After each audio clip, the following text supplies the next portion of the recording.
10x your service design offering with Smaply. Take 20% off any order with This Is HCD 20 off. Let's superpower you and your design team's potential. Sign up at smaply.app. Enjoy the episode from your friends at Smaply, helping support This Is HCD podcast. Hey folks, and a very warm welcome to another episode of This Is HCD. Today on the show we have Jenny Winfield, who describes themselves as a researcher and a design strategist, focused on taboos and trauma. Now, she discusses the significance of belongings and the role that they play in people's lives. And she delves into the importance of trauma-informed design research practices and how she leveled up her skills in this area, something that many of us have asked that question before. Now, Jenny emphasises the need for practical tips, tricks and frameworks to apply trauma-informed care in design. And Jenny discusses her own experience of working in a trauma-informed organisation and the importance of embedding trauma-informed principles into the design process. Now, she highlights the need for care, safety and validation in research sessions, as well as the importance of setting boundaries and managing vicarious trauma, something I'm a huge advocate for. Jenny emphasises the role of self-care in trauma-informed design and the need for researchers to become aware of their scope of practice. She also discusses the challenges of navigating sensitive topics, guiding conversations in a trauma-informed way. Now, this episode is a really fantastic way to peek into the mind of someone who's got so much knowledge and so much experience in this area. So I know you're in for a treat. But if you're looking to build on what you're learning from across all of these episodes on This Is HCD, then why not explore becoming a full member of the Human-Centered Design Network by joining our Circle community. You'll connect and learn and grow through the community-led events and also get involved in community-led outcomes that people like yourself who are part of the community feed into. This is a community for people who want to design a better world, and no, you don't need to be a designer to really get involved or join. So check out thisishcd.com to learn more. Now, let's jump straight into that episode. I know you're going to really love listening to Jenny, who is an absolute rock star. Let's get into it. So we'll start recording. For a second there, I thought my camera had frozen, but it hasn't. Thank God. Jenny, I'm delighted to have you here. We've been back and forth. I don't know when we organised this one, a couple of months ago. But I'm delighted to have you here. As we said, we've already kind of mentioned in the prelude to this. My good friend Rachel Deakus was talking about you a while ago, and there was some serendipity happening in the universe because you emailed me as I was about to email you. So that's usually a good sign in my world. But maybe we'll start off, like I start every episode off, by you telling me a little bit about yourself, where you're from, and what you do. Definitely. Well, hi, Jerry. Thank you so much for having me. And yeah, it's wonderful to be connecting dots between the people we know. And especially because it's Rachel, because she's somebody that I've learned so much from.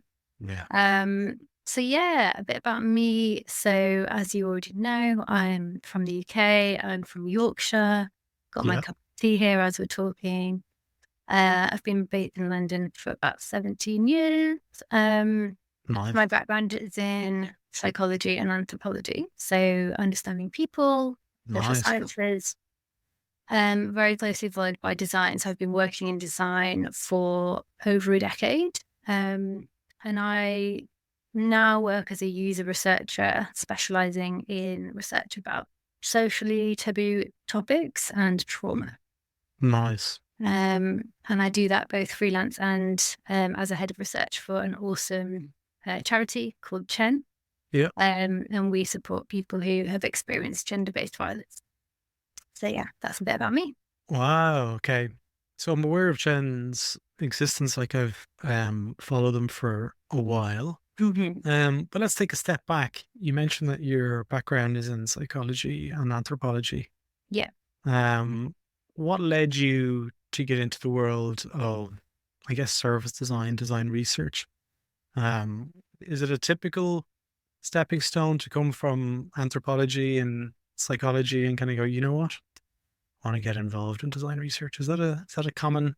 I think increasingly so, more so now. When I was doing it, I wasn't even really aware that as a social scientist, I could go into design, or whether there was a role for me in the world of design. Yeah. especially not when I was doing psychology. So and just sort of understanding things around like cognitive development and like risk taking and like interesting topics like that. But when I did my master's in anthropology, that was where I learned a lot more about the role of research in design. And I happened to do a course at UCL, which is actually very focused on material culture. So that's effectively understanding the kind of cultural meaning of belonging. Okay. And I was very, very interested in the anthropology of home and what our belongings mean to us, and how we sort of create and craft a home. And through that work, I started to understand that there was a role for research in the design of products, Yeah. and understanding like the role that products play in people's lives. And so I kind of got into design that way. I learned whilst I was doing that course, I learned about IDEO, which is where I then went on to work, and that they Yeah. had this role called human factors. That's what it used to be called back in the Yeah. day. And that it was about kind of having a researcher on a team of people who was rethinking or redesigning a product, Mm. and that they'd placed a great importance on having these researchers, these people who understood sort of different cultures and sort of different people, and having that kind of as a big influence on the design process. Um, and so that was my sort of entry point. And then as I continued to work there, we would start to do more projects around interaction design or experience design or service design more recently. Mm. I got a bit more experienced in and aware of like the different types of design that there are. But my entry point was definitely kind of the product Yeah. and bit. Tell us a bit more about the belonging piece, because that's something I did industrial design. I did my thesis on the Sony Walkman, like way back, because I was obsessed, and I still am obsessed with music. I may or may not have spoken about Jarvis Cocker and Richard Tully to Jenny before this. I deep love for Sheffield, the Sheffield music scene. But the Sony Walkman for me, I couldn't articulate it at the time because I just didn't have any experience. But I felt that I had this love for the product. Like that was, I remember my then girlfriend was saying to me, "You're crazy. You can't be in love with the product. You can't be deeply connected with inanimate objects." I was like, to be clear, that's as far as it went. I wasn't like falling in love with the emotion of it, but I had a deep connection with my music player because I had it everywhere with me. And now I see in the present day, like the closest thing I can think of is my smartphone. It's in my hand. I feel it, and it's something that's quite tactile. Tell me a little bit more around your understandings of belongings. And I really liked what you said about how this informs how we shape our homes and our environments.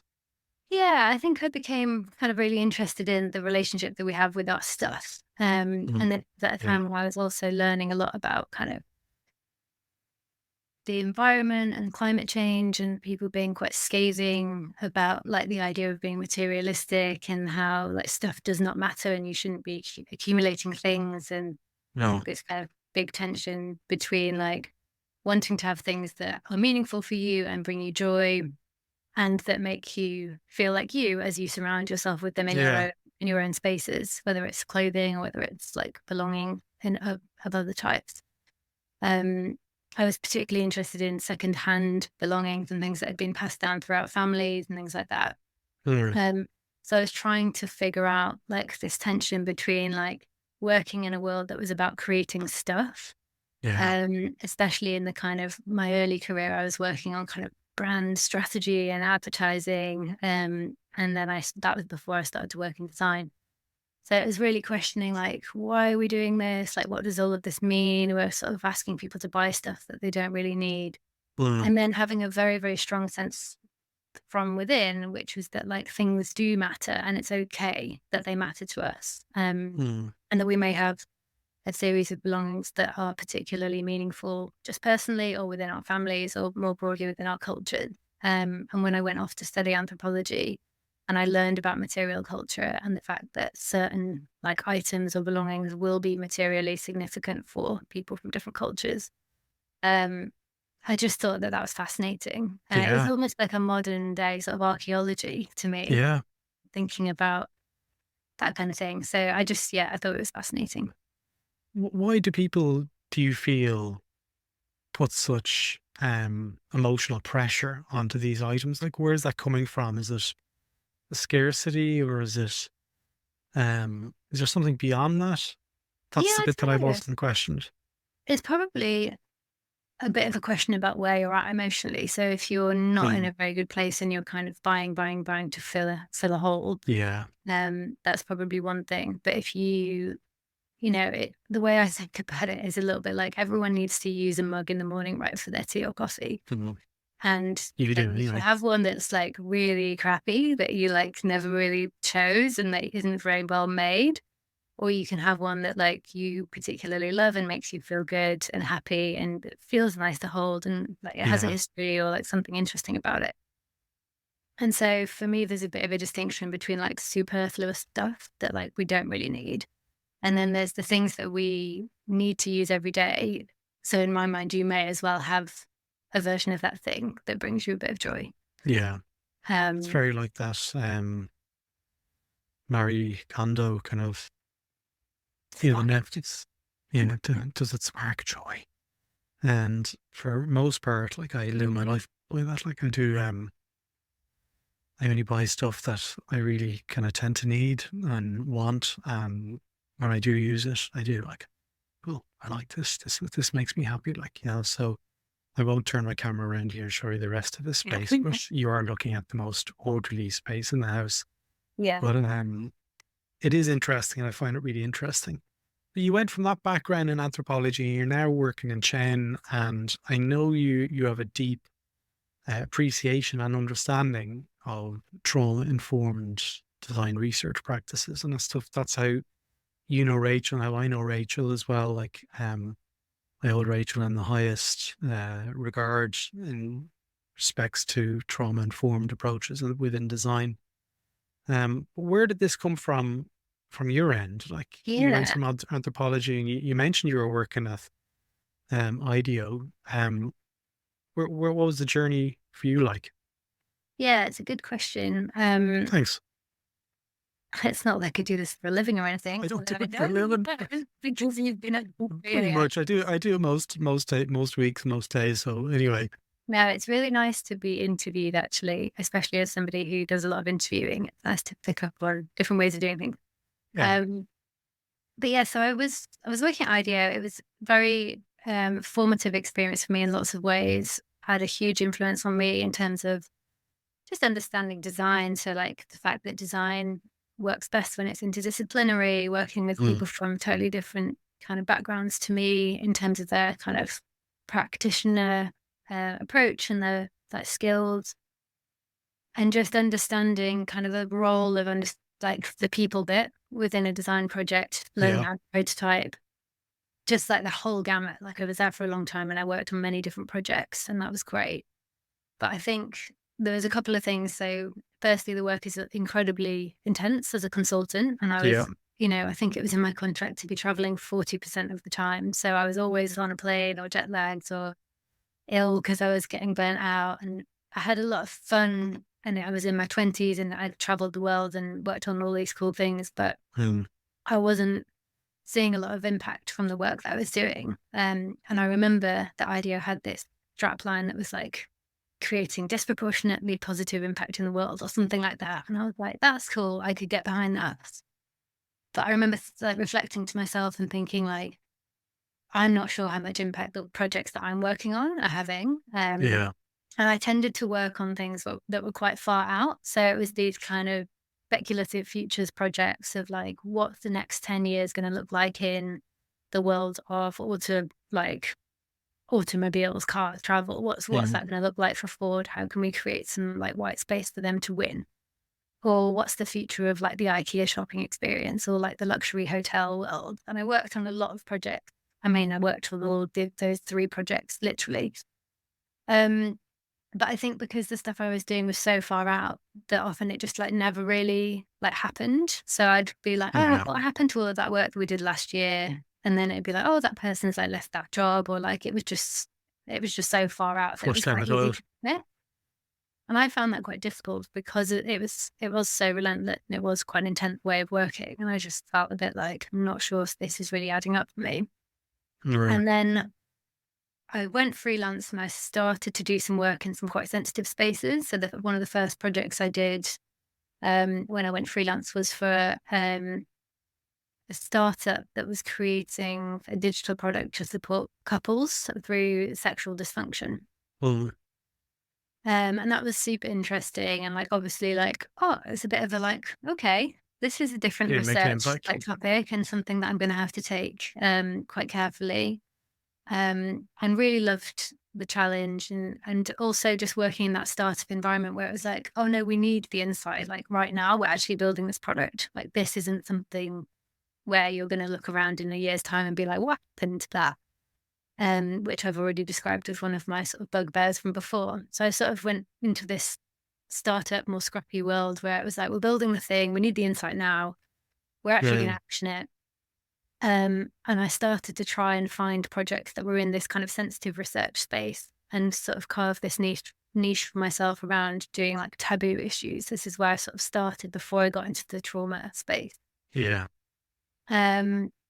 And it was quite everyday things, like it was like menopause or it was sexual dysfunction, like I said, or it might be mental health. So things that like are not really niche, like everyone's experiencing these things. They're very, very everyday. Lots of stuff around women's health, for example.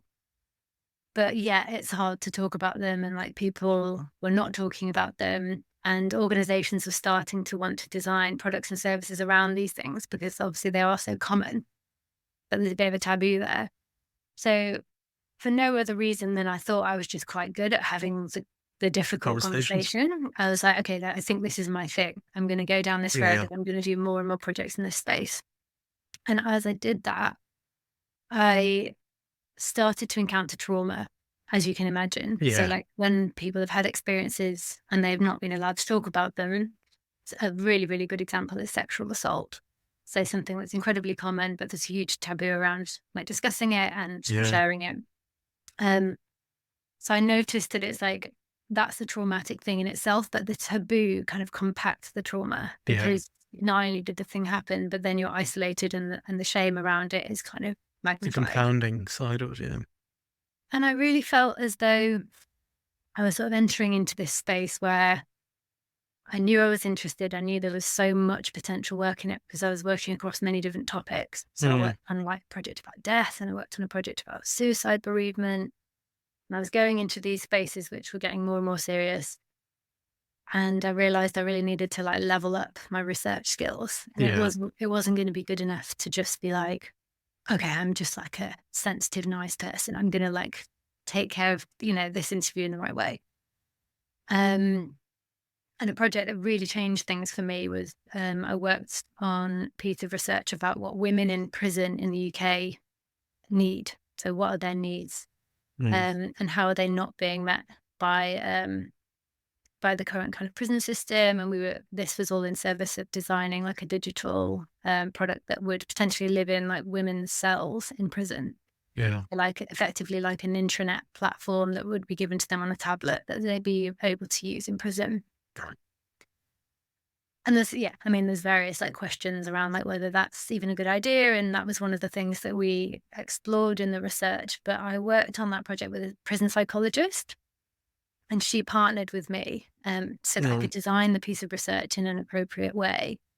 And she was the first person to introduce me to the idea of trauma and being trauma informed. Yeah.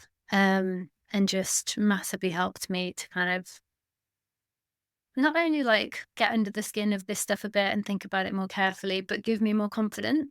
So I was actually quite scared going into that research. I was like, all right, I'm going to be meeting with people who have life sentences and we can imagine what that means.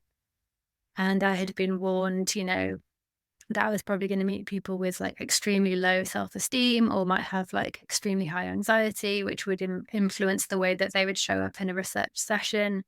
So they may have like very scattered attention, or it might mean that like they felt as though their contributions would not mean anything. So lots and lots of different kind of factors to take account of. And I think at that point, I'd been kind of meandering my way through working in these sensitive areas and thinking like, I think I'm just like the only one really doing this. And then I learned about trauma-informed design, and I realized there was this whole world of people doing it, and that there was a community around it of practitioners who were like really leading in this space. Yeah. And that's when I sort of got really hooked, because I realized there was a thing that I could then go and learn a lot more about and start to practice. Where do I go from this? There's a lot of stuff that you just said there that I wanted to drill into, but you mentioned there about leveling up your skills way back when you started speaking there, and I want to talk to you a bit more in that, because I think a lot of people listening will resonate to that. They're saying, okay, it's one thing to do research, and I mean no disrespect to people working in banks who are trying to understand what the future of banking looks like. But it's a whole other world of research and professionalism and sensitivity when you're researching some of those topics that you discussed there. Yeah. How did you go about leveling up, and what do you mean by leveling up exactly? Yeah. So I think one of the things that's discussed quite often in the trauma-informed design community is how, like, if you come at this world from a design practitioner perspective, you haven't had the background and the training in some of the clinical work that has been a massive like influencing factor on creating those trauma-informed design principles. So it sort of depends what background you come from and where you've learned about how to be a researcher. But for me, just coming at it from a sort of anthropology perspective and being a sort of researcher in the design world that had never had any formal training in how to like handle situations which might be quite complex and which needed handling with great care, I just felt like I was winging it a bit, right? And that I was just doing my best, and I'd learned how to do like good user research and write a discussion guide and do the synthesis and all of that stuff. But I'd never, ever had any training about like what to do if X happened, or, like scenario based. What could the consequences of doing this be? Like I'd never had any kind of training or discussions around that. Plus the fact that I was freelance, right? So I wasn't even in an organization where like more senior people were aware of these kind of potential pitfalls and stuff. So I think coming at this from a perspective of being like, I would just really love to feel more confident in this and know more about it. The reason that finding the community of trauma-informed design practitioners was so important is because it gave me this framework to start thinking about like, oh, this is how you can actually practice effectively and responsibly in this space. And I think the principles are so useful because they do allow people to sort of traverse between the different worlds. So they've come from clinical practice, social work, and there's a long, long history in that space of like how these principles have even been kind of generated and shared with the world, which definitely needs paying attention to. I think a lot of people in design think that trauma is like a new trauma-informed like ways of working are new, and it's like they're not, they're just new in design. This has been going on for like decades, if not centuries, in different cultures. So I think the framework of principles really helped me to kind of organize my methodologies and my thinking around like something that I could feel solid about and something that other people were talking about. And then I think turning the principles into practical things is where I've been trying to do a lot of work in the past few years, and also to try and share some of those tips and tricks with other researchers and designers, because I think we need to practice it. We need to see how it feels. We need to find what works for us personally. And I guess because trauma-informed care does feel like it comes from quite an academic place sometimes. Like, people are writing papers about it that designers are probably not reading. I feel like turning some of that theory into very, very practical tips and tricks and tools, ways of doing things and frameworks is the most useful thing. So what worked for you in terms of leveling up?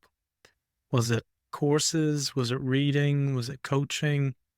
And you mentioned that you were a freelancer, so you didn't have access to people who were like more senior. And even if they were probably more senior in design, they probably weren't going to have this in their locker either to tap into. That was my experience. No offense to anyone who I've previously worked with, but anyway, I said it.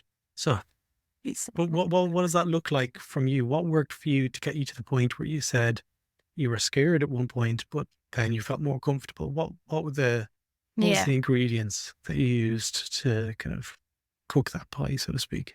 cook that pie. Yeah, so I think there was a couple of things. So I was working directly with practitioners who were confident in this space. Mm. So there was the prison psychologist, for example. Okay, yeah, very I nice. worked on a project about um, families where the children had witnessed domestic violence. And on that project, I worked with a family therapist to design the trauma informed approach and how we would Mhm. apply that both when we were talking to children and talking to the parents. I did a course on your platform with Rachel a couple of years ago to learn about Okay. some of the essentials for trauma informed design. But one of the biggest and most transformative things that happened for me around this time was joining Chen. So Okay. Yeah. Chen is a trauma-informed organization, which is super interesting. So not only are we trying to embed these principles into the services that we're designing for survivors, um, but we actually embed them within the way that we work as well. So our organizational principles Yeah. and our policies, the way that we research with our communities and survivors, and the services we design, they're kind of all, we're thinking about trauma and trauma-informed ways of doing things in relation to all of that stuff. And our founder, Hira, had done a lot of work to think about what kind of principles would be most relevant and useful for us in our organization. Mhm. And she sort of adapted and sort of tweaked the trauma-informed principles that you sort of see out there so that they were a bit more relevant for our organization. Mhm. And I think that's quite a contentious thing to do because there are people out there who are very purist about like following the principles exactly as they were kind of Yeah. originally shared by the Yep. Substance Abuse and Mental Health Services Administration in 2014. But they were designed in a kind of substance abuse and mental health context, and Yeah. we're designing services in a slightly different context. So I kind of admire her willingness Tenacity. and kind of work to sort of adapt them and adopt them in a different way. Yeah. But anyway, so going into Chen as a user researcher in 2021, November 21, was where I sort of started to really gain that grounding and like, okay, so I'm now the user researcher for this organization, which is designing services for people who've experienced trauma.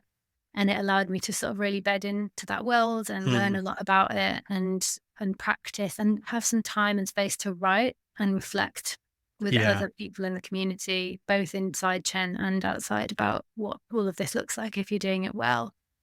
Um, and that's been really useful because one of the things that I was reflecting on recently is how when you're kind of cycling through projects at speed and dipping in and out of things like quite often, which you do as a freelancer, you don't really have the kind of meat to dig into these things necessarily more deeply, which I think is Yeah. what is required.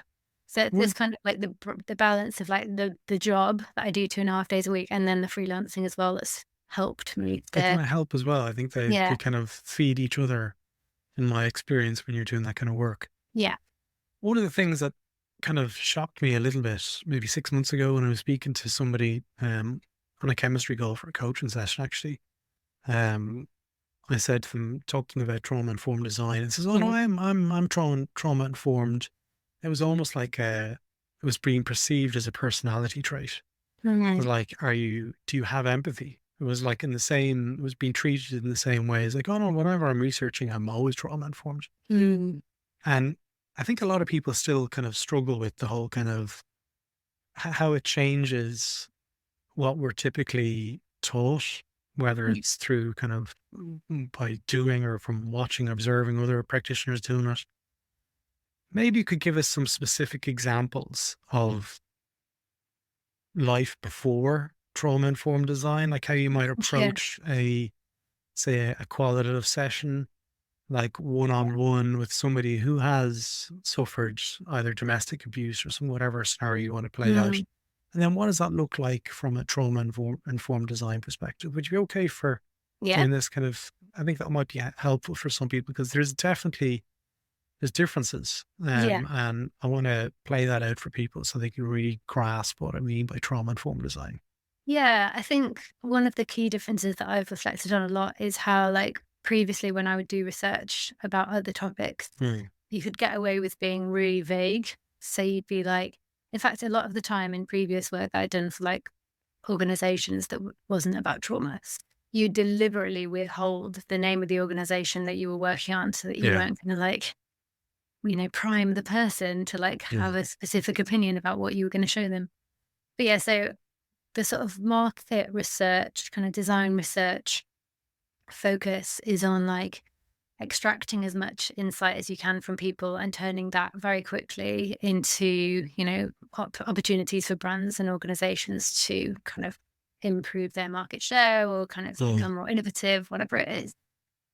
And when that is your mindset, you have like a certain window of time to do your research. It's part of a bigger project. There's always like a pressure on doing work quickly and like to a high quality. And this is very sort of like consultancy style world of like, all right, you've got your research period and you're going to do 10 interviews and each one of them needs to be like, incredibly insightful. There's no room for error on the part of you or the participant. Like the way people would describe participants was kind of as a waste of time, if they hadn't learned something that they thought was particularly interesting. Yeah. You could do things like organize an interview and then change the time of it at the last minute if it didn't suit your design team, or even the way like we would treat consent forms was just this like annoying formality to sign before we could really get started and, talk about the fun stuff. And I think a lot of it just felt very much focused on like extracting from people. Yeah. And I think that in trauma work, there's so much more of a focus on care and thinking carefully about whether the things that you're doing are going to harm people further than they've already been harmed, or whether they could potentially contribute to that person feeling validated and seen and in any way feeling better.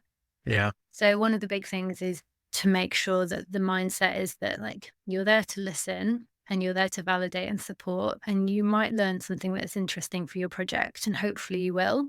But if you don't, it's not a waste of time because you've been there for that person. You've provided a space for them to talk about whatever it was. Yeah. And you haven't got this mindset of like, have to get as much as I can out of this person. So moving away from that is a big one. And then if you think about all of the different principles and how they really come to life in a research experience, so for example, safety, starting with the first principle, this is about thinking carefully about like, what does that really mean to people when they're in a research scenario? So what might be triggering for somebody? What kind of language might you want to use to ensure that you're not like going to be triggering or you're not going to be harming somebody? How might you think about like the position they might be in? So are they going to potentially be anxious about what you're going to ask? You're there to talk on some level about trauma. You're not asking them directly about their traumatic experience, but it might come up in the context of your questions about your design work. Are you as a researcher ready for that? What are you going to do if somebody discloses something to you? So having some like having some time to think about these things before you go in, and having some processes where it's like, actually the way that we do consent is that we think about active and dynamic consent. So we would write like a really, really like human consent form, which is like really easy for anybody to understand. We'd send it well in advance. We'd encourage people to ask questions about it.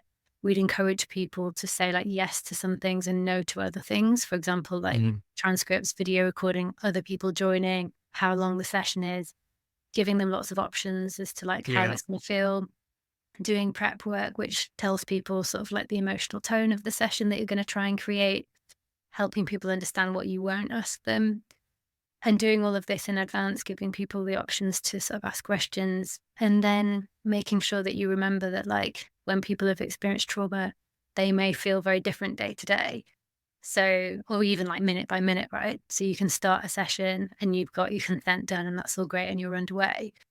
But if you're being trauma informed, you'd have a check-in halfway through or partway through and say, okay, these are the topics that are still coming up. How do you feel about carrying on?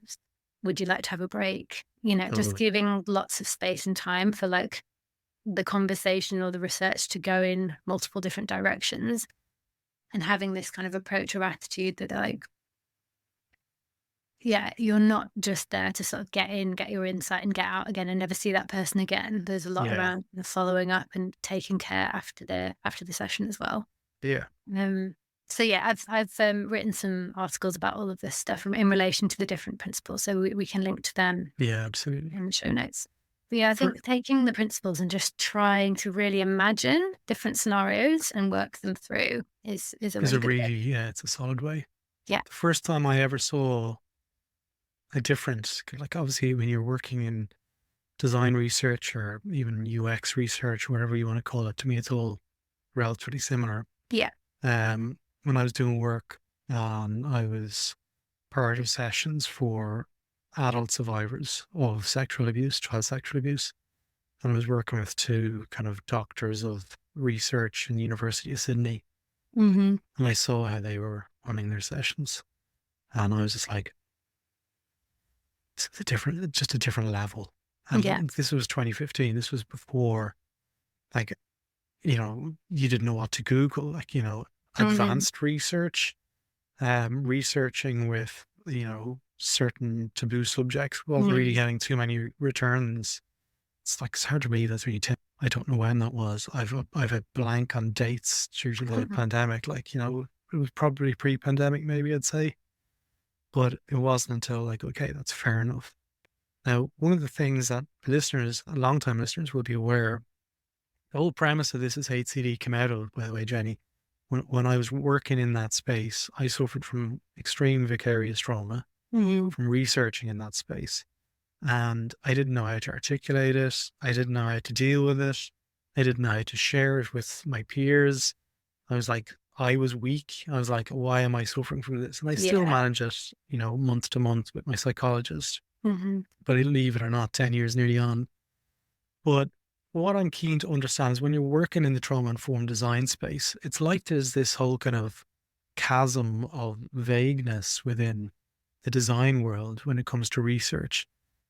We are pretty good at researching complicated problems like bank ordering mortgage forms and car ordering processes and stuff in the UX world. But we're going to get more and more into the world of complexity and, really, really difficult problems that require us to become, in my world, more aware and more resilient. Is it fair to say, and tell me like if this is something you're not willing to go into, but when you're working in that space that you're in as taboo subjects, you mentioned about leveling up. Where does self-care sit within that kind of leveling up as well? Oh, it sits really centrally in it. Yeah.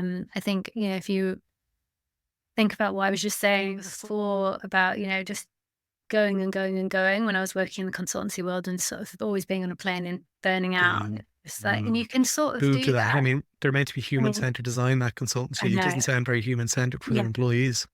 The consultancy world, I think, is kind of difficult from that perspective for lots of people. But I remember coming into this type of work and thinking like, I'm freelance and I've got to like get loads of projects and I'm sustaining myself now. And people along the way would be like, and how are you looking after yourself? Like, what are you doing to kind of really make sure that you're okay? And it did take me a while to kind of recognize properly that this was something that I was at risk of vicarious trauma and secondary trauma. And Chen helped me to really understand that more. So we have lots of policies and processes around managing vicarious trauma. As an organization, we have quite high literacy around it and what the signs might look like, as well as the fact that the signs look different for everybody. Yeah. I have like access to a therapist that I can speak with if I've had a particularly difficult research session, and I've done that a few times.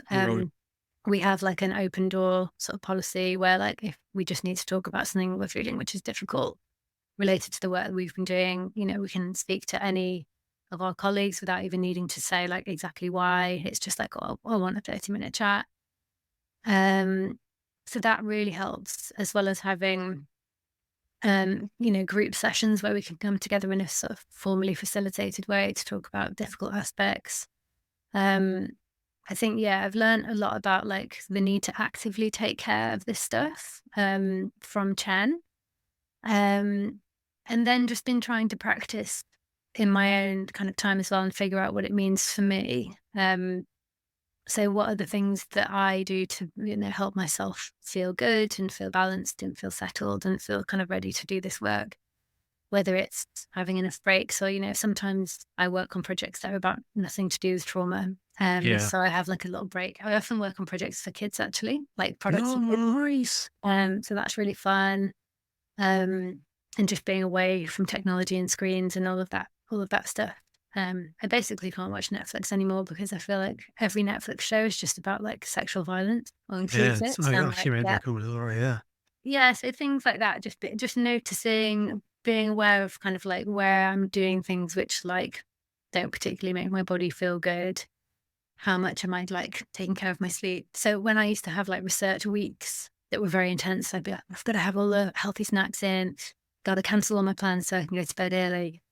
I just feel like that's the way I live my life now. Instead of Yeah. it just being like based around a research week, it's like, oh yeah, like I usually just like take care of myself really well because I need to do this work.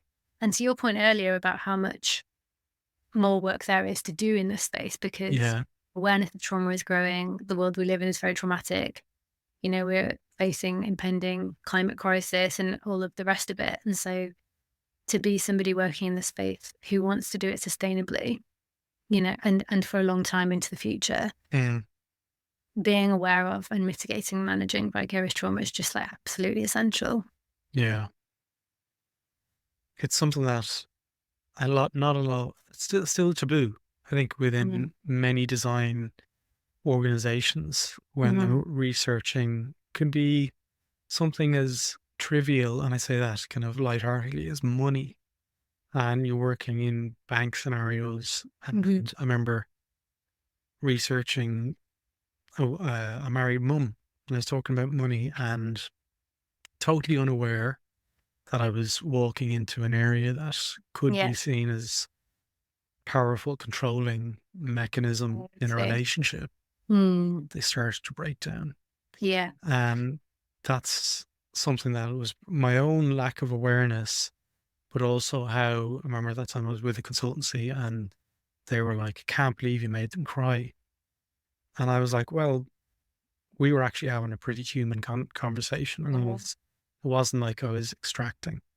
Yeah, and that it's was not my, necessarily a bad thing if someone yeah, cries in a research session. It happens a lot. And often it's like a relief that someone has been able to actually share stuff. and just talk about it.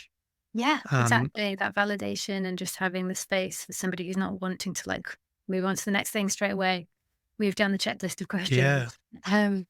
But it's Can I just interesting. just on that one point there, Jenny, because that's Yeah. a really important piece I want to hit home, because those emotional responses are human. Okay, like it is a very human thing. During the pandemic, like I was researching for pain management for a very, very large pharmaceutical company that, anyway, I won't go into, I can't disclose their names. Yeah. But when I was researching, it was obviously through the medium of Zoom and so forth. And I might have had 50%, as we would say, criers on those calls. And they said, it's just so good to speak to somebody who's listening, like, and asking these questions. And again, I had to educate the people that were hiring me to do the job, saying, I'm not doing anything here.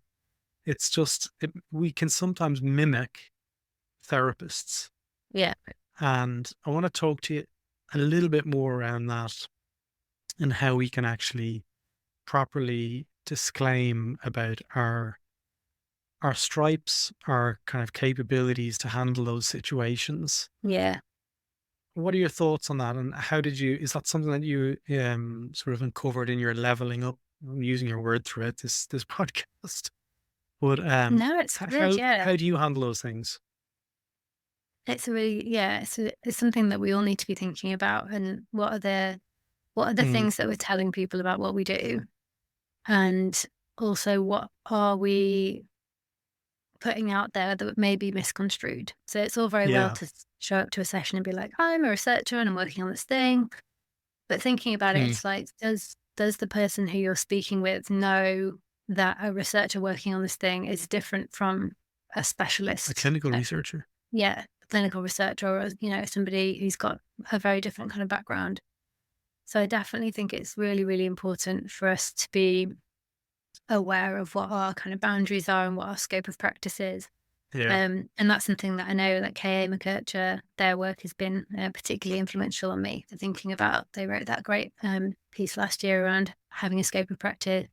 Rachel also talks about this a lot, and is keen for everybody entering into this space to read Tad Hirsch's article around practicing without a license, I think it's called, which is a must read for anybody entering into this space. Yeah. Just to be very clear with people that, you're not a therapist. So being able to say that at the beginning of a session, I think is important to give people an idea of like, what is it that a researcher in this context can actually do? What also I can't do. So I'll often say, I'm not going to ask you about the traumatic experience that we're here in some way because of. Like I'll often say, I'm so sorry that it's in this context that we're meeting and because of this thing that happened to you. But I'm not going to be asking you questions about that experience, partly because I am not qualified to be able to help you work through it. I'm not a therapist. What I am is a researcher who works on the design of services. And so I know a little bit about this world, and you can feel free to talk with me about it if you want to. But I won't be able to follow up and like necessarily find resources for you, even though I can do some signposting. So I try to give people a bit of an idea of like what it is that I can and can't do if a scenario was to come up where they disclosed something. But it is difficult. I think we wouldn't be truthful if we were saying that it's, it's easy to do this stuff. Like you are creating an environment which feels warm, where you're encouraging people to talk at least around a topic that's really traumatic and difficult. And to your point, exactly, like oftentimes people have never been asked in a kind way about this thing that happened to them before. So maybe they are taking the opportunity, or they want to take the opportunity to just spend half an hour talking about it. And so I think there's doing the setup to try and make it clear at the beginning and beforehand, like what you can really offer.